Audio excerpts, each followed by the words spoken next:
Magandang araw po. Itatanong ko lang po, dapat po ba talaga sa mga pari ng simbahan ikumpisal ang mga kasalanan ng mga tao? Marami pong salamat uli sa pagpasin ninyo po sa tanong ko. Bago po natin bigyan ito ng kasagutan, ang inyo pong mga katanungan, nais ko po munang i-welcome ang bawat isa sa inyo sa ating channel, God's Word, Read Scriptures. Subscribe now. Ngayon, mabalik po tayo. Sa inyo pong itinatanong yung salitang ikumpisal. Ibig sabihin, hihingi ka ng tawad sa iyong nagawang kasalanan. Ganito po yan.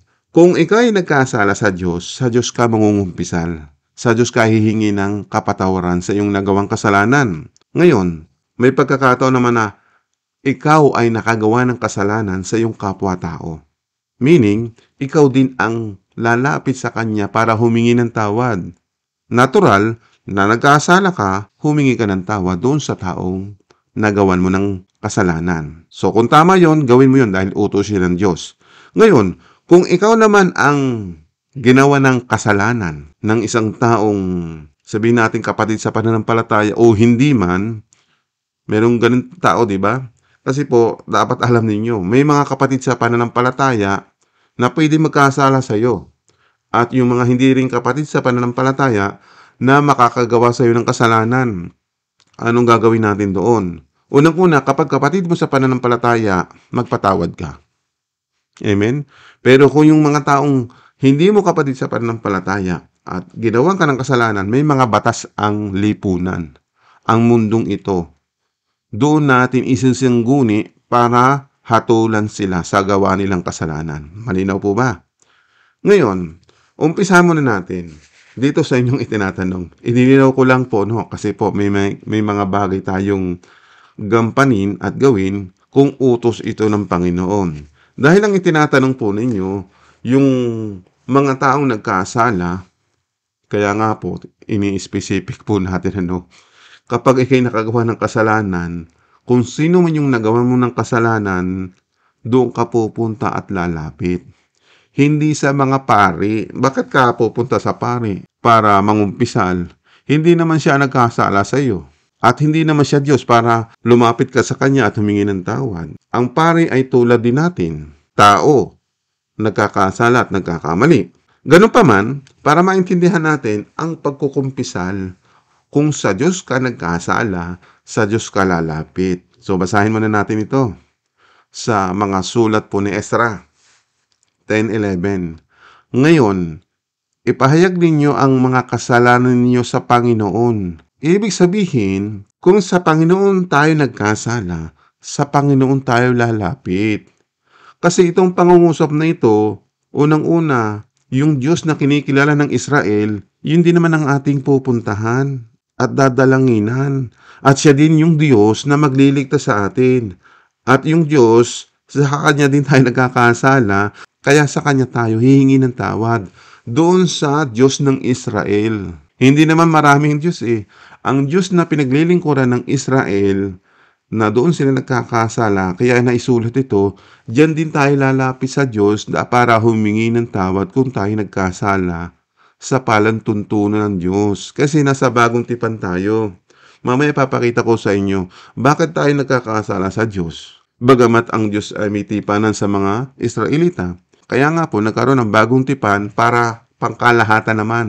Israelita ka man, Hudyo ka man, kung ano man lahi mo, Pilipino ka man, iisa na yung ating paglilingkuran na Diyos na para tayo ay sa Kanya sumunod sa Kanyang pamaraan at utos. Malinaw.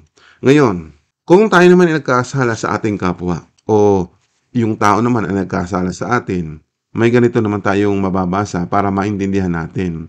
Diyan din po sa mga sulat ng mga propeta Ezekiel 18:21.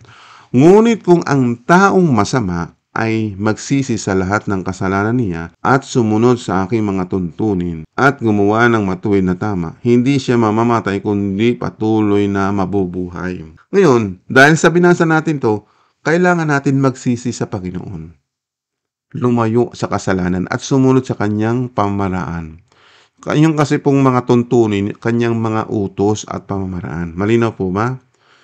Ngayon, dahil tayo ay kumikilala na kapatid na kita sa pananampalataya, hindi na tayo magkakaroon ng nangasamaan ng loob sa isa't isa. Kaya ang sabi ni Apostol Santiago sa kanyang naman mga sulat, kaya nga ipagtapat ninyo sa isa't isa ang mga kasalanan ninyo at ipanalangin ang isa't isa para gumaling kayo. Malaki ang nagagawa ng panalangin ng taong matuwid. Meaning, malinaw po dito, kung nagkasala ako sa iyo, hingi ako sa iyo ng sorry. Hingi ako sa iyo ng kapatawaran. So, ganun ka rin, kung nagkasala ka sa akin, hihingi ka ng tawan. Amen? Makasabi nyo, kung paano nagkasala uli? Ibig sabihin, sa mga bagay na yan, dapat nating malaman, ang pagpapatawad ay taos-puso. Katulad po ni Apostol Pedro, ganito ang tanong niya. Tingnan nyo ang ugali ni Apostol Pedro. Ito po'y tanong ni Apostol Pedro para maintindihan natin. Mateo 18:21. Lumapit si Pedro kay Jesus at nagtanong, Panginoon, ilang beses ko po bang patatawarin ang kapatid na laging nagkakasala sa akin? 7 beses po ba? Meaning, sa kaisipan po ni Apostol Pedro, kapag nagkakasala, paulit-ulit na lang, 7 beses na. Anong sagot ng ating Panginoon Kristo? Tuloy natin sa 22, sumagot si Jesus, hindi lang 7 beses, kundi 77 beses. Ano agad nasa isip ninyo? Ang haba naman. Kung paulit-ulit na nga nagkakasala, na nga sa 7 beses nagkasala, Panginoong Jesus, ang haba naman ng duration ng pagpapatawad. Ang ibig sabihin niyan, hindi literal na 77 beses. Kasi yung salitang 7, yan po ay perfect. May kabanalan ng pagpapatawad. Taos-pusong magpatawad ka. Hindi mo para ungkatin yung kanyang kasalanan. Kasi nga po, kung kapatid natin sa pananampalataya, hindi na yan nagpapatuloy sa kasalanan kung nakakilala siya sa Panginoon. Basahin natin. Ang sinumang nananatili kay Kristo ay hindi na nagpapatuloy sa kasalanan. Ang nagpapatuloy sa kasalanan ay hindi pa nakakita o nakakilala sa Kanya. Meaning, malinaw naman po sa mga kasulatang ito na kapag ikaw ay nakakilala kay Kristo, hindi ka nagpapatuloy sa kasalanan. Amen? At ganun din yung taong kapatid mo sa pananampalataya. Hindi nagpapatuloy sa kasalanan. Kung nakagawa man, ang sabi ni Apostol Santiago, ito po, ulitin natin para maintindihan natin. Kaya nga, ipagtapat ninyo sa isa't isa ang mga kasalanan niyo at ipanalangin ang isa't isa para gumaling kayo. Amen? Ibig sabihin, gumaling, hindi na mananatili sa inyo ang pagkakasala. Ang pag-ibig na ng Diyos ang mananatili sa iyo. Ang tanong, paano kung lagi siyang nagkakasala? Sabi nga, hindi na nagpapatuloy. Kung babalikan po natin yung unang Juan 3:16, ang sinumang nananatili kay Kristo ay hindi na nagpapatuloy sa kasalanan. Ang tanong, lagi siya nagkakasala. Kapatid mo siya sa pananampalataya. Ang taong yon hindi pa yung nakakakilala sa Panginoon ng husto. Bakit? Tingnan ninyo sa 7.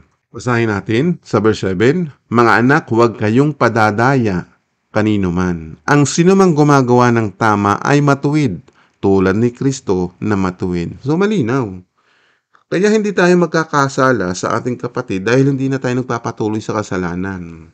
So huwag tayo malalayo muna kasi naging topic natin ito, kaibigan, kasi malawak po yung pagkumpisal. Hindi lang po sa sinasabi niyong mga pari.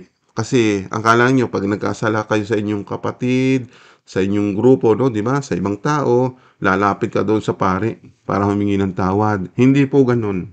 Ang ugaling ganoon na para lumapit pa sa pare, ano ba yung pare? Hindi naman yung Diyos.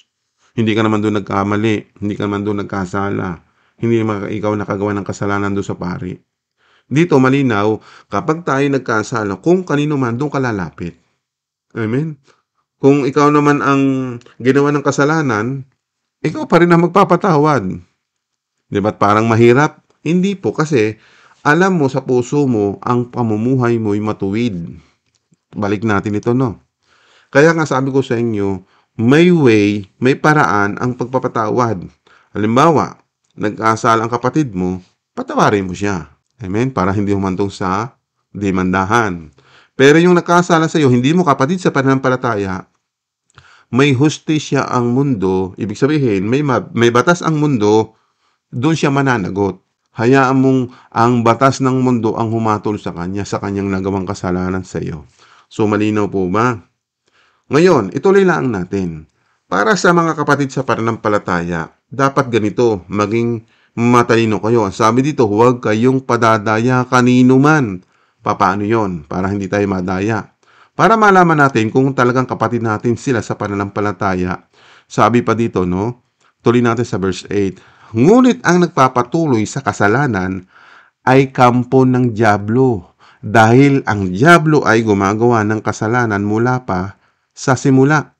Ito ang dahilan kung bakit naparito ang anak ng Diyos upang wasakin ang mga gawa ng dyablo. Malinaw po, di ba? Kaya huwag kayong padadaya. Kahit sabihin niya sila ay Kristiyano, mananampalataya sila, pero patuloy sila sa paggawa ng kasalanan, ang mga yun ay kampon ng dyablo. Kasi nga po, kung talagang tayo kumikilala sa ating Panginoong Kristo at sinusunod natin yung kanyang pamaran at utos, hindi ka nagpapatuloy sa kasalanan. Ituturing kang anak ng Diyos. Basahin pa natin sa verse 9. Ito ang patunay. Ang sinumang naging anak ng Diyos ay hindi na nagpapatuloy sa kasalanan dahil ang katangian ng Diyos ay nasa kanya na. At dahil nga ang Diyos ay kanyang ama, hindi na siya nagpapatuloy sa kasalanan. Kaya bawat kapatid natin sa pananampalataya, hindi natin gagawa ng masama. Amen? So ngayon, nilinaw lang natin sa mga bagay na inyong itinatanong. Ngayon, balikan ko ang tanong mo, no? Kaibigan, ang pagkukumpisal o paghingi ng tawad, uulitin ko po, kapag ikay nagkaasala sa Diyos ka lalapit sa Kanya kay hingi ng tawag. Ito po'y nakabase kay Ezra, di ba? Sa kanyang mga sulat. Ngayon, ipahayag ninyo ang mga kasalanan ninyo sa Panginoon. Amen? Sa Panginoon tayo lalapit kung sa Panginoon tayo nagkasala. Ngayon, kung ikaw naman ay nagkasala sa iyong kapatid, ay patawarin mo siya. Amen? Parang ganito sa mga sulat naman ni Mateo. Pupuntahan natin yung Mateo 6:14. Kung pinapatawad ninyo ang mga taong nagkasala sa inyo, ay patatawarin din kayo ng inyong amang nasa langit. Yang panalangin iyan, kapatid sa pananampalataya, kailangan magpatawad ka. Diba? Kaya hindi mabigat kasi kapatid mo yan sa pananampalataya, patawarin mo. Kasi pag hindi mo pinatawad yung kapatid mo sa pananampalataya, hindi ka naman patatawarin ng amang nasa langit. Kung itutuloy natin sa verse 15, ngunit kung hindi ninyo sila pinapatawad sa kanilang kasalanan, hindi ka rin patatawarin ng inyong amang nasa langit. Meaning, ganun po ang pagkukumpisal. Kasi yung katuruan po ng inyong doktrina sa inyong Katoliko ay kailangan ganyan, kailangan lalapit sa pari. Totoo naman po, yung panahon ng Israelita, ang mga mamayang Israelita, lumalapit sa mga Levita, sa mga paring Levita. Ang problema sa mga paring Levita ay nakakang mamatay. Yung kasi po ang proseso ng Panginoon na kung saan para yung mga bayang Israelita para sa kanilang pagkakasala, lalapit doon sa kanilang pari. Kaso, itong mga paring ito, hindi na nakakasunod sa pamaran at utos ng Diyos, kaya nagkaroon po ng bagong tipan. So, ibig sabihin, yung paglapit sa pari noon, inalis na.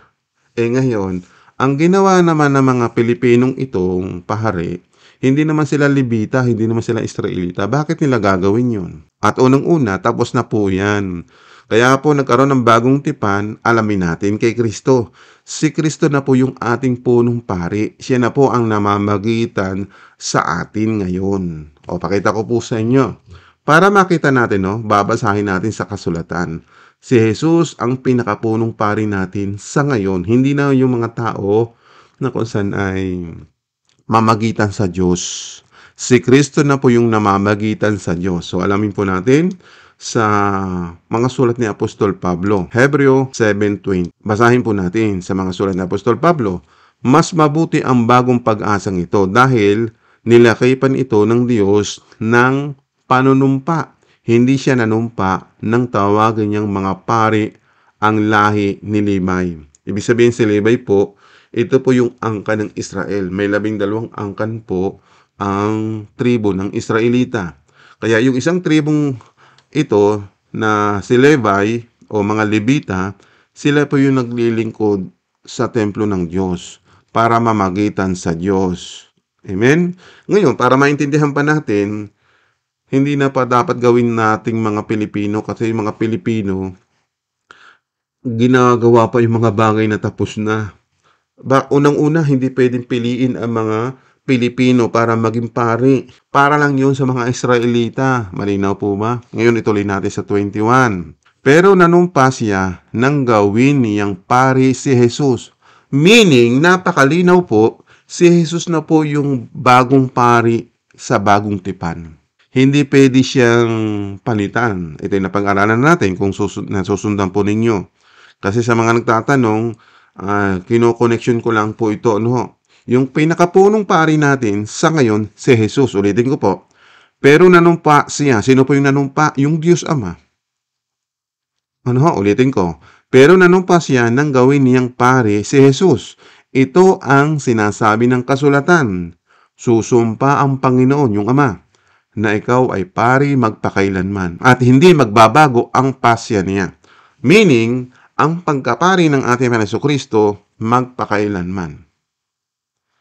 Amen? So, hindi tayo sasangguni kung kaninong pari na kay Jesus na po. Kasi hindi siya mapapalitan. Basahin nga natin sa isang salin, para maging malinaw po. Ngunit ang isang ito ay naging pari na may panunumpa. Nanumpa ang Panginoon at hindi siya magbabago ng kanyang isip. Ikaw ay pari magpakailanman. Meaning, yung ating Jesucristo ang naging pari. Tuloy natin sa 22. Sa gayon, si Jesus ay naging tagapanagot ng isang higit na mabuting tipan. Ito po yung bagong tipanan. Kaya kung magkakaroon pa ng mga pari-pari para doon ka lumapit at sumangguni, wala na po yun. Si Kristo na po yung mamamagitan sa mga tao. Basahin natin sa isang salin. Kaya si Jesus ang naging katiyakan natin sa isang mas mabuting kasunduan. Tuloy natin sa 23. Maraming pari noon dahil kapag namatay ang isa, pinapalitan siya ng isa upang maipagpatuloy ang mga gawain nila bilang mga pari. Tingnan niyo po, sa inyo po. Paano yung pinupuntahan mong pari? Namatay na yun, matanda na, halimbawa. Di pa papalitan? Paano ka makakalapit pa uli doon sa taong pari na iyong nilalapitan? Hindi iba na naman pari ang iyong kukumpisalanan. Malinaw po. Kaya si Kristo, hindi pwedeng palitan dahil nagpapatuloy yung kanyang buhay, wala siyang kamatayan. Ulitin ko to ha. Maraming pari noon dahil kapag namatay ang isa, pinapalitan siya ng isa upang maipagpatuloy ang mga gawain nila bilang mga pari. Ituloy natin sa 24. Ngunit si Jesus ay walang kamatayan, so malinaw po doon. Kaya hindi naililipat sa iba ang pagkapari niya. Kaya doon sa mga Katoliko, pag namatay yung pari, papalitan na naman. Ibig sabihin, iyon po ang proseso ng Katoliko. Pwedeng palitan pala. Pero sa proseso ng Panginoong Jesucristo, ito ang gawain. Kapag ikaw ay nakapasok sa kanyang iglesia, sa kanyang katawan, ang ating dapat gampanan at sundin sa pamaraan ng Diyos. Si Kristo ang naging tagapamagitan sa Diyos. Siya ang ating pari. Amen. Ulitin ko po. Ngunit si Jesus ay walang kamatayan kaya hindi na ililipat sa iba ang pagkapari niya. Meaning, malinaw po, hindi tayo lalapit kung kanino-kaninong pari. Walang iba ang ating lalapitan ay ang ating Panginoon Jesucristo na ginawang pari ng Ama. Bakit? Tuloy natin sa 25. Kaya maililigtas niya ng lubos ang sinumang lumalapit sa Diyos sa pamamagitan niya. Dahil nabubuhay siya magpakailanman upang mamagitan para sa kanila. Hindi po pwede mamagitan ang mga pari sa ngayon sapagkat may kamatayan. Si Kristo walang kamatayan, kaya sa Kanya tayo lalapit. Ngayon, tinuruan po tayo, pag tayo po'y mangungumpisal sa inyong katanungan, recap na po tayo. Pag ikaw ay mangungumpisal Pag nagkasala ka sa iyong kapwa, sa kapwa-tao ka. Doon sa pinagkasalahan mo, doon ka lalapit at humingi ng kapatawaran. At kung may nagkasala sa iyo, patatawarin mo kung kapatid mo sa pananampalataya. At ang isa, kung hindi siya kapatid sa pananampalataya, kung siya ay nagkasala, syempre kailangan mo munang isangguni sa mga batas ng mundo. Kung sila may patawad o wala. Kasi sila ang magpapasya. Kasi wala sila sa batas ni Kristo. Tandaan po ninyo, yung hindi kapatid sa pananampalataya, wala sa batas ni Kristo. Kaya ipaupaubaya natin sa batas ng mundo. At sila ang hahatol kung sila ay makukulong o mapaparusahan base sa kanilang ginawa. Amen po ba? So sana nakaunawa po kayo sa ating paliwanag. Sa inyong katanungan, dapat bang ikumpisal ang kasalanan sa mga pari ng simbahan ng Katoliko? Kayo na ang sumagot. Kung kasi yung iba, matitigas ang ulo, itong aming kinagisnan, di bahala po sila. Kung inyo po inyong paniniwala, hindi ko po kayo kinukontra, hinahayaan ko po sa inyong gusto. Ang sa atin lang po ay ibinigay lang natin yung katotohanan na kung saan kung ikaw ay nasa loob ng katawan ng ating Panginoon Kristo at siya po ang ating sinusunod, yun po ang batas ni Kristo. Magpapatawad ka kung kapatid ka sa pananampalataya. Kaya nga, pag ikaw ay nakakilala sa Panginoon, hindi ka na nagpapatuloy sa kasalanan. Amen? Para sa pagdating ng ating Panginoon Kristo, walang batik ng kasalanan ang ating pagkatao. Salamat pong muli sa inyong panahon at pakikinig. Naway, sumayin niyo po ang biyaya at pagpapala ng ating Panginoon Diyos Ama na makapangyarihan sa lahat at maging sa kanyang buktong na anak na si Jesucristo. Hanggang sa muli po ng ating pag-aaral. Amen.